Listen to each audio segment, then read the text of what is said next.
태풍의 규모에 따라 다르겠지만, 그래서 태풍이 지나가는 그 지역 반경으로 작게는 5km, 멀게는 20-30km 되는 많은 지역이 초토화되거나 많은 사람들이 다치는 일들을 우리는 종종 보게 됩니다.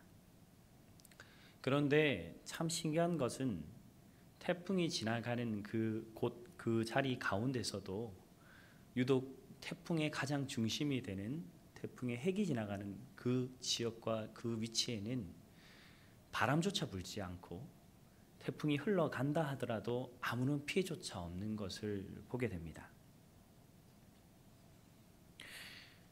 우리의 삶의 모습이 꼭 이 허리케인, 이 태풍과 같지요. 어떤 이는 지금 겪고 있고 어떤 이는 과거에도 겪었으며, 그리고 우리의 앞에 있는 삶의 미래에도 이러한 환란과 같은 태풍은 우리를 음습하고 우리의 삶의 환경을 초토화시키는 것, 그것이 인생인 것 같습니다.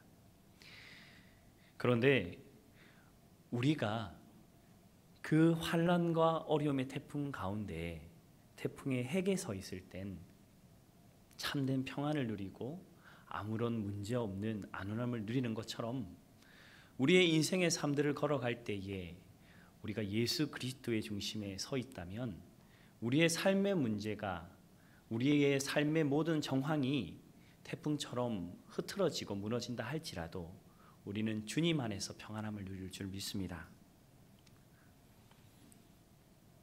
날마다 그 주님을 의뢰하고 바라보며 주님과 함께 살아가는 사람들은 그래서 이 땅의 삶을 살아갈 때에 하나님 나라의 평안을 누리고 하나님이 주신 상황과 상관없는 기쁨을 누리게 되는 것이 믿음의 사람들의 인생인 줄 믿습니다. 하나님은 그렇게 진실하게 주님 앞에 나가는 자들에게 응답하시고, 그리고 주님께 붙들려 그렇게 살아가는 자들은 이 땅 가운데 참된 그리스도인의 삶을 살아가기 마련입니다. 세상이 폭풍처럼 불어온다 할지라도 하나님을 그 중심에 서서 주님 앞에 서 있는 자들, 그 평안 속에 함께 거하게 하시는 것, 주님이 어린 병아리를 어미의 날개 위에 품으시듯 그렇게 인도하는 것, 그것이 믿음의 사람들의 삶인 줄 믿습니다. 오늘 우리가 함께 읽었던 바울의 인생이 그러하였지요. 바울의 삶을 잘 살펴보십시오. 예수를 믿기 전 그의 삶이 태풍과 같이 힘든 일보다는 평탄하며 높아지며 칭찬 듣고 사람들이 인정받는 일이 더 많았습니다. 그런데 바울이 예수를 믿고 난 후 그의 삶은 태풍과 같이 피폐해지고 황폐해졌습니다. 그러나 바울의 중심과 그 심령은 오직 예수 그리스도로 말미암아 평온하였고, 환난 가운데도 기뻐하였고, 눈물 가운데서도 용기를 얻었으며, 생명의 위협 앞에서도 생명이 마치 분토같이 아무런 가치 없는 것과 같은 삶을 살았던 것이 바울의 인생입니다. 수많은 바울의 고백들 중 오늘 우리가 함께 읽었던 이 고린도후서 2장 15절의 말씀은 그의 삶들의 신앙의 고백 중 보석과 같이 빛나는 하나의 고백입니다. 바울은 고린도후서 말씀을 통하여 고린도 교인들에게 자신이 온전히 믿고 고백하는 그 신앙의 고백으로 무엇이라고 말하고 있습니까? 우리는 구원받은 자들에게나 망하는 자들에게나 하나님 앞에서 그리스도의 향기니. 쉽게 말하면 내가 누구와 함께 있든 어디에 있든 무엇을 하든 하나님 앞에서 나는 오직 그리스도의 향기만을 나타내는 자로 살아갑니다 라는 말과 같습니다. 다른 향기 아닌, 세상의 향기, 나의 자랑의 향기, 나의 어떠함의 향기가 아닌 오직 예수의 향기만을 나타내는 자로, 이러한 고백을 가진 자가 참된 그리스도인의 삶을 살아가고 환난 가운데서도 주님 안에서 주시는 기쁨과 평안을 이 땅 가운데 맛보는 자의 고백인 줄 믿습니다. 어떻게 하면 이런 고백이 가능할까요? 어떻게 하면 나의 향기가 아닌 그리스도 예수의 향기만을 드러내는 삶을 살 수 있을까요? 바울의 인생을 통하여 오늘 교훈받고 도전받는 귀한 시간 되길 소망합니다.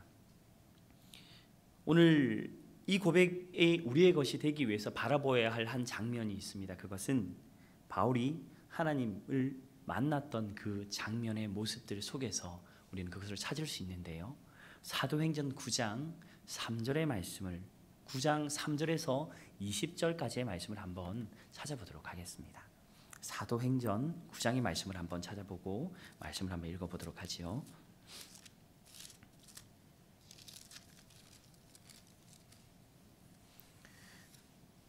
사도행전 9장의 말씀은 세상 가운데서 승승장구했던 사울이 바울 되는 그 순간을 기록하고 있습니다.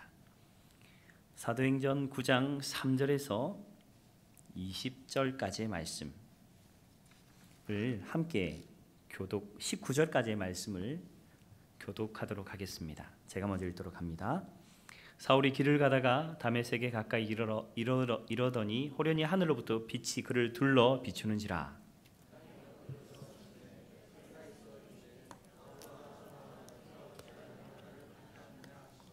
대답하되 주여 누구시니까? 이르시되 나는 내가 박해하는 예수라.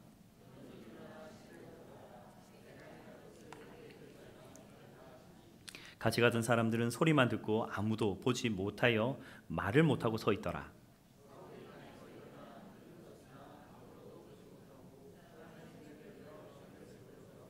사흘 동안 보지 못하고 먹지도 마시지도 아니하니라.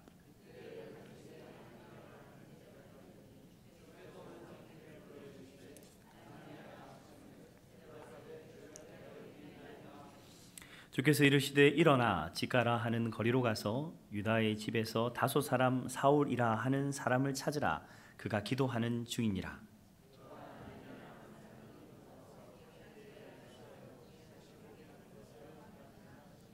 아나니가 대답하되 주여 이 사람에 대하여 내가 여러 사람에게 들었사온즉 그가 예루살렘에서 주의 성도에게 적지 않은 해를 끼쳤다 하더니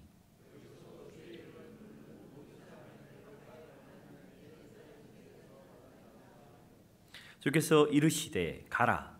이 사람은 내 이름을 이방인과 임금들과 이스라엘 자손에게 전하기 위하여 택한 나의 그릇이라.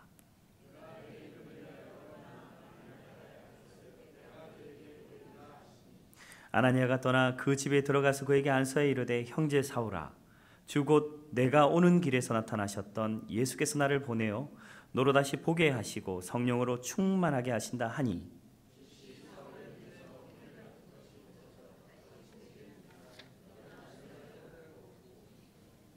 같이 읽습니다. 음식을 먹음에 강건하여지니라. 사울이 다메섹에 있는 제자들과 함께 며칠 있을세.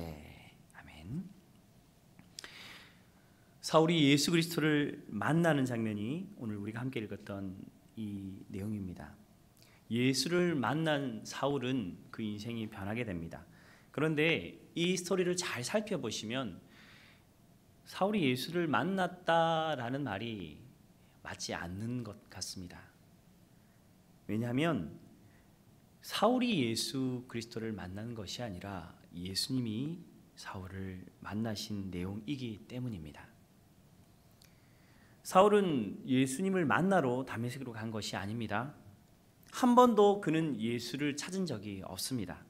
그런데 오늘 우리가 함께 읽었던 이 바울의 이 인생의 전환점이 되는 이 장면 속에서 주님께서 바울을 강권적으로 만나시고 그 앞에 나타나셨습니다.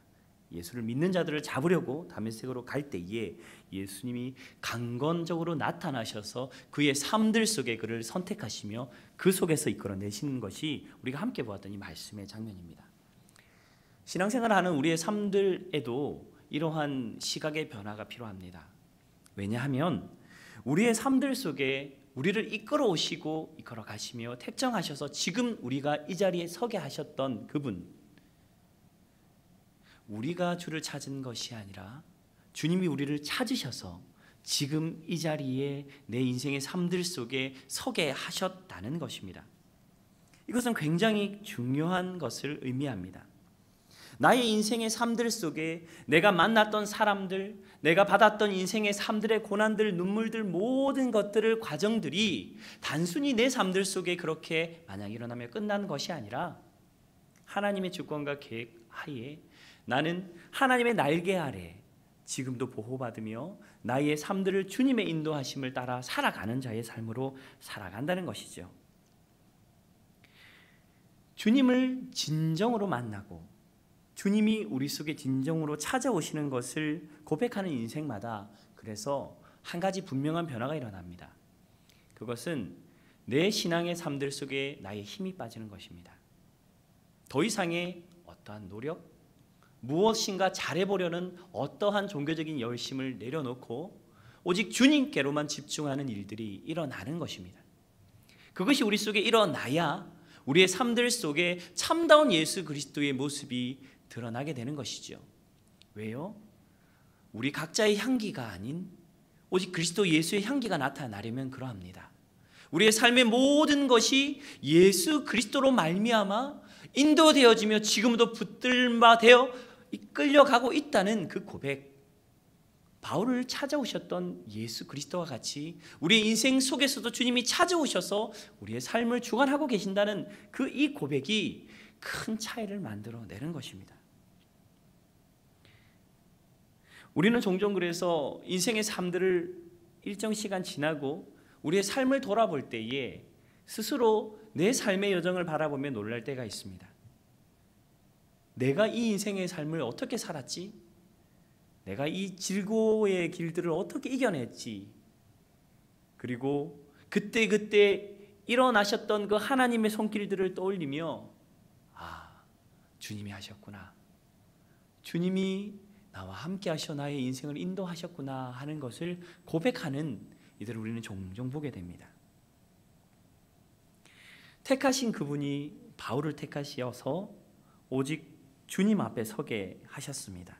살기가 등등하여 주님을 믿는 자들을 죽이려고 갔던 그 사람을 주님은 붙드셔서 주님을 위해서 자신의 목숨조차 기쁨으로 드리는, 감사함으로 자신의 인생으로 다 드리는 그러한 인생을 살아가는 자로 주님이 붙들으신 것입니다. 그 사람이 바울입니다. 바울은 놀랍게도 주님을 만난 이후에 전혀 다른 삶을 살아가는데요, 그는 사람들이 바라보기에도 전혀 다른 삶을 살았습니다. 그리하여서 성경에는 다메섹 사람들이 바울이 예수 그리스도에 대해 증거하는 일들을 보며 당혹스러워했다라는 말로 그의 변화를 잘 증거하고 있는데요, 사도행전 9장 20절에서 21절의 말씀을 한번 말씀으로 확인해 보도록 하겠습니다. 사도행전 9장 20절 21절 말씀, 두 절의 말씀을 같이 읽도록 하지요. 시작. 즉시로 각 회당에서 예수가 하나님의 아들이심을 전파하니 듣는 사람이 다 놀라 말하되 이 사람이 예루살렘에서 이 이름을 부르는 사람들을 멸하려던 자가 아니냐. 그들을 결박하여 대제사장에 끌고 가려 함이 아니라 하더라. 바울의 변화가 눈에 띄게 드러나는 대목입니다. 다메섹 사람은 다 알고 있었습니다. 이 사람이 누구인지, 그리고 왜 그 자리에 왔는지도 알고 있었습니다. 그런데 그가 예수를 믿는 자를 잡으러 왔던 그가 예수를 만나고 참으로 그 주 예수 그리스도를 만난 후 그는 예수 그리스도가 주님이다, 예수가 그리스도라라고 하는 말로 사람들에게 전파하는 것을 그들이 보며 당혹스럽다라는 말로 22절의 말씀에 드러나고 있습니다. 이것은 외적으로 드러나는 한 부분일 뿐입니다. 사울은 예수 그리스도를 만나고 자신의 삶의 모든 기준이 바뀌는 것을 자신의 이름을 바꾸는 것으로 드러내고 있는데요, 사람들은 그를 사울이라 여기며 칭송하였습니다. 사울의 이름의 뜻은 가장 큰 자라는 말입니다. 다른 사람들도 동일하게 인정하였고 본인 스스로도 율법에 엄한 교훈을 받은 바리새 지파로 가말리엘 문해성으로 그 당시의 지식층으로서 굉장한 위치에 있었던 사람, 로마의 시민으로서의 의식을 가지고 그 시대에 그 누구도 가지지 못했던 가문과 재산과 명예를 가졌던 그 사람, 그래서 자신은 사울이라 불리는 것이 어색하지 않았던 젊은 한 사람이 예수 그리스도를 만나고 스스로를 발견하는 모습이 자신의 이름을 바꾸는 것에 드러나는데요. 사울은 자신의 이름을 바울이라 바꿉니다. 바울의 뜻이 무엇입니까? 가장 작은 자라는 말이죠.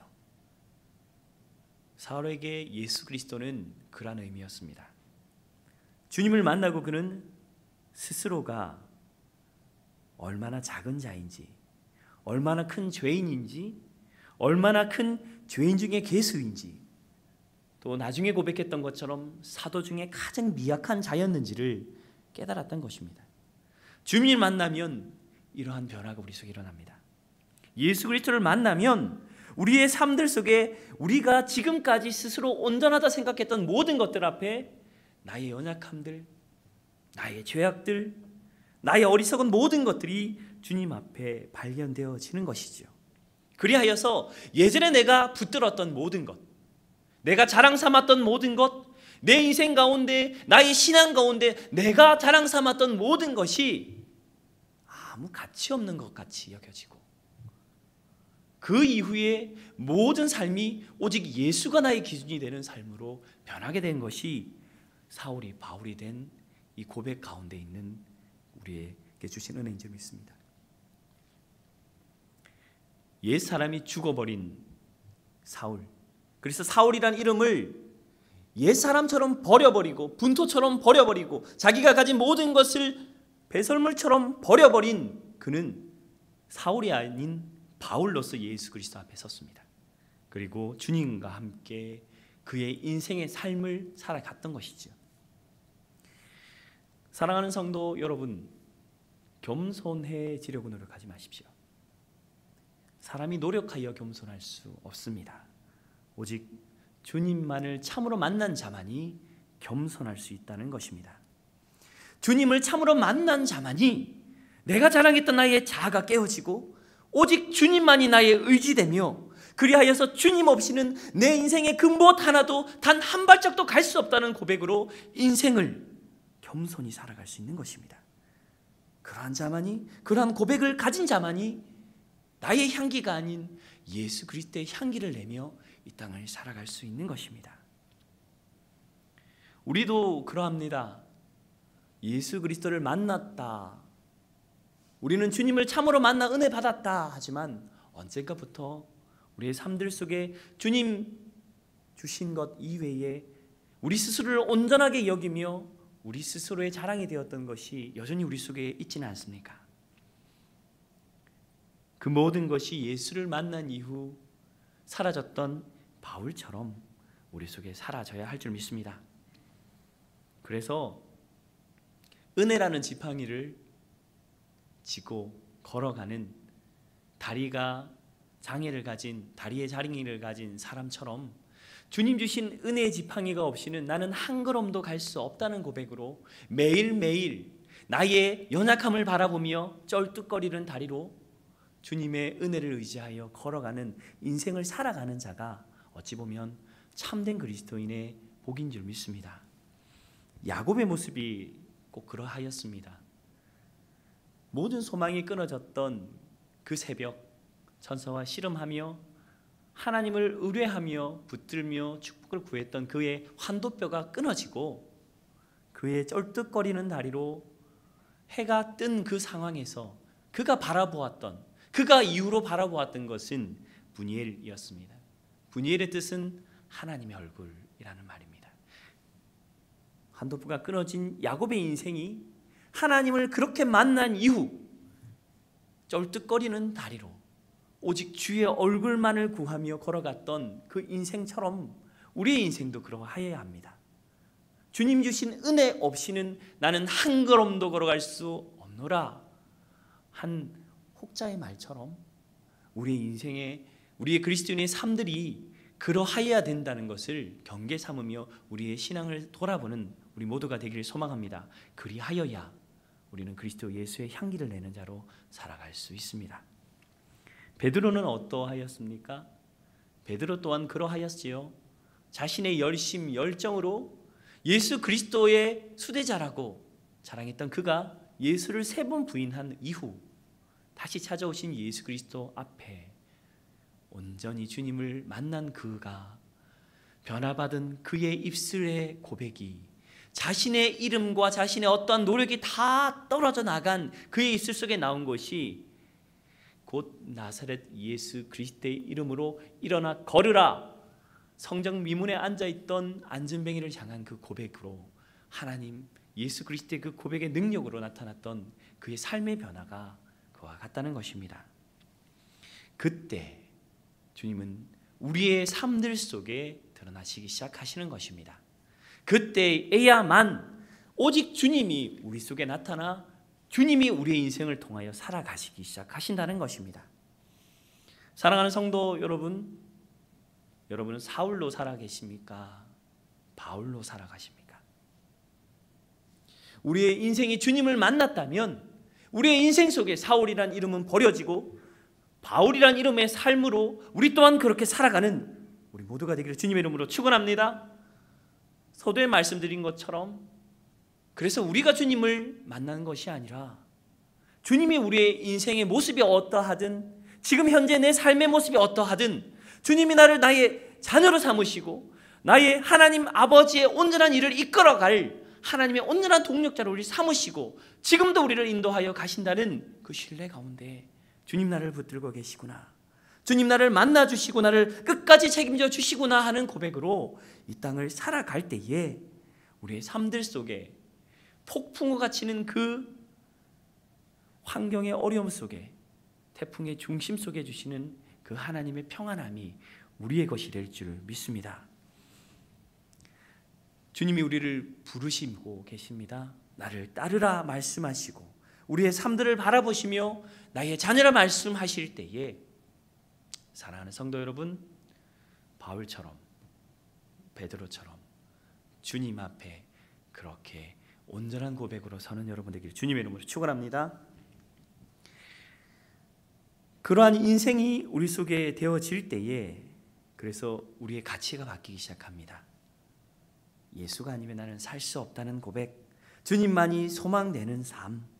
그래서 어떠한 환난과 어려움이 우리 속에 몰려온다 할지라도 주님만을 바라보며 분일 되신 그 하나님의 얼굴만을 바라보며 우리는 살아간다는 것이지요. 말씀을 정리해보고자 합니다.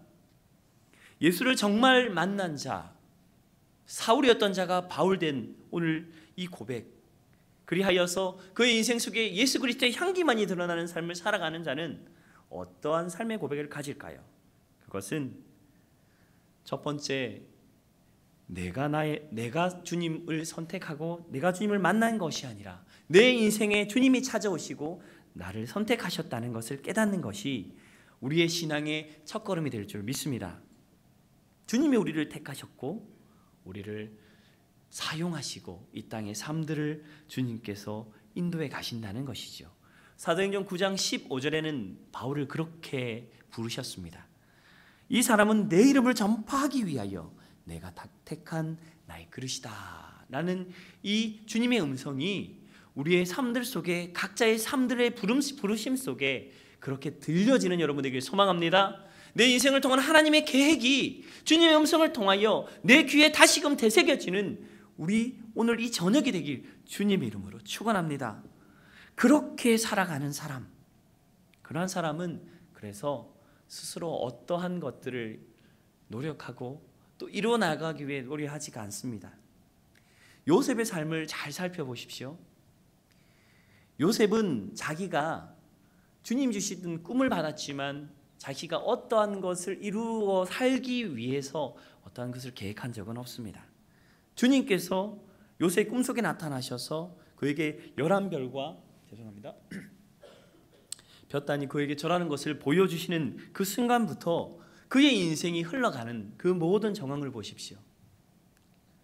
형제들에게 배신을 당하며 팔려서 애고로 나가고 보디발 집에 갔던 것도, 또 그곳에서 가정 총무가 됐던 것도, 감옥 속에서 그렇게 고난을 당했던 것도, 그 감옥 속에 만났던 많은 떡 맡은 간원장과 술 맡은 간원장의 그 모든 흐름들을 가운데에 그는 오로지 주님만을 바라보았습니다. 그 무엇도 하지 않았습니다. 그냥 자신에게 주어진 하루하루의 삶들을 주님 신뢰하면서 뚜벅뚜벅 걸어갔습니다. 그리고 그의 인생을 주님은 주님의 뜻대로, 그렇게 주님을 바라보는 요셉의 인생을 주님의 손 가운데 이끌어 가시고 마침내 애굽의 총리의 삶으로 자신의 민족을 이끌어 나가는 하나님의 언약을 이루어가는 언약의 통로로 그의 인생을 이루어갔던 것을 우리는 말씀을 통해 보게 됩니다. 주님 앞에 살아가는 자들, 그 인생은 그래서 주님이 책임져 주시는 인생이 되는 것입니다.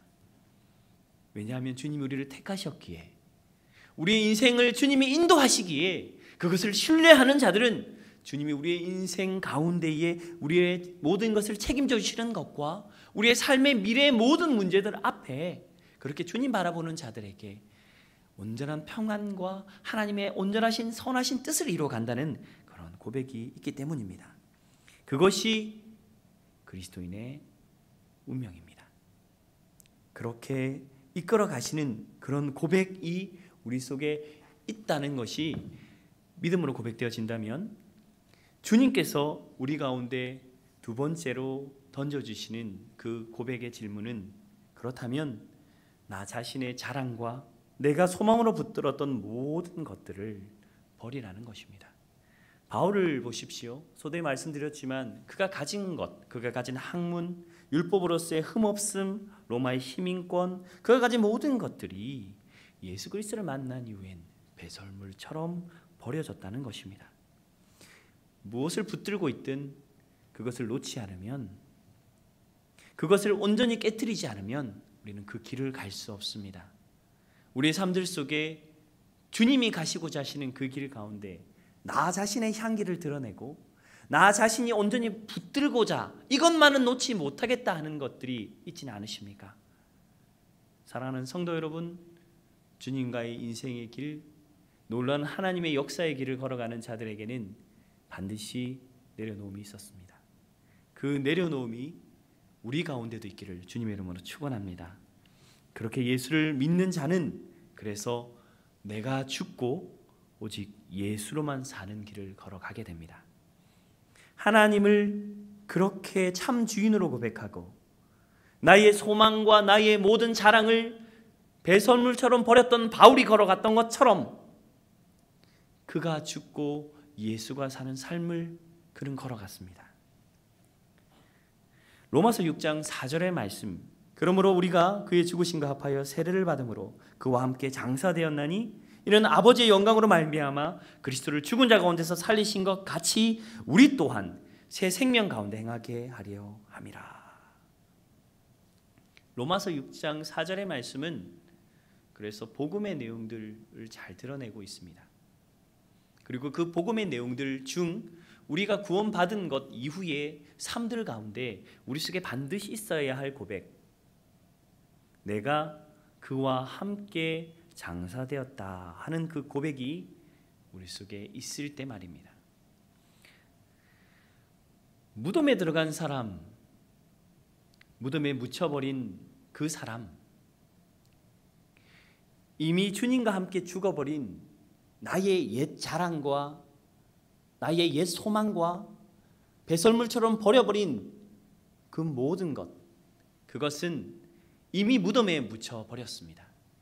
그렇다면 주님 앞에서 우리가 드러나는 일들이, 우리의 자랑이 더 이상 주님 앞에 드러나는 일이 없는 그러한 삶의 고백을 가진 자로 이 땅을 살아가야 한다는 것입니다. 주님과 함께 장사되어 내가 죽었음에도 우리의 삶을 잘 돌아보면 순간순간 내가 살아서 드러나고, 순간순간 주님이 내 삶들 속의 주인이며 내 인생의 삶을 온전히 인도하시는 분이다라고 여기지만 우리는 여전히 우리의 것을 붙들고 놓지 않는 우리의 연약함을 바라보는 것입니다. 사랑하는 성도 여러분, 이 땅에서 우리가 주님과 함께 죽었다면 나의 무덤 앞에서 나의 죽음을 고백하고 오직 예수 그리스도가 내 삶의 주인 되시는 그러한 결단이 우리 속에 있기를 주님의 이름으로 축원합니다. 그렇게 살아갈 때에 우리는 그리스도의 향기를 이 땅 가운데 드러나는 요셉과 같은, 바울과 같은, 베드로와 같은 인생을 살아가게 되는 것입니다. 우리의 삶들 속에 살아계신 분은 그래서 십자가에 달려서 죽으셨다가 부활하신 예수 그리스도이십니다.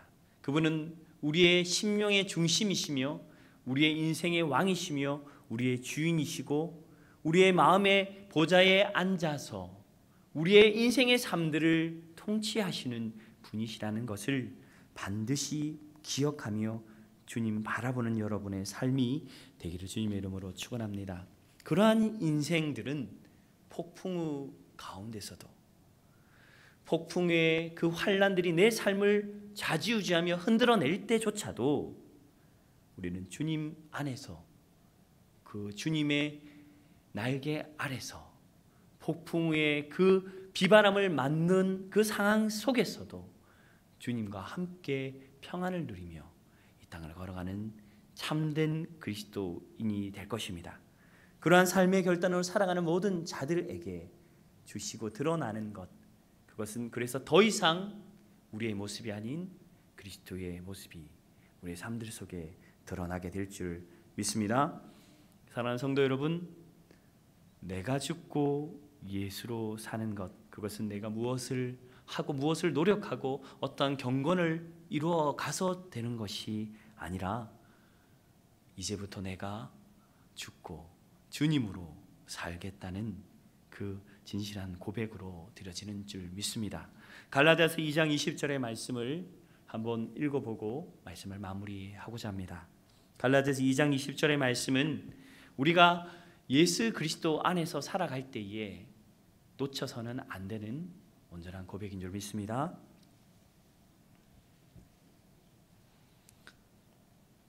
찾으신 줄 알고 함께 읽어보도록 하겠습니다. 그리고 이 말씀이 사랑하는 모든 성도님들의 지금 이후의 인생 속에 참으로 고백되어지고 참으로 그렇게 살아가지는 그러한 참된 믿음의 고백되기를 주님의 이름으로 축원합니다. 갈라디아 2장 20절 말씀 함께 읽습니다. 시작. 그리스도와 함께 십자가에 못 박혔나니 이제는 내가 사는 것이 아니요 오직 내 안에 그리스도께서 사시는 것이라. 이제 내가 육체 가운데 사는 것은 나를 사랑하사 나를 위하여 자기 자신을 버리신 하나님의 아들을 믿는 믿음 안에서 사는 것이라. 아멘.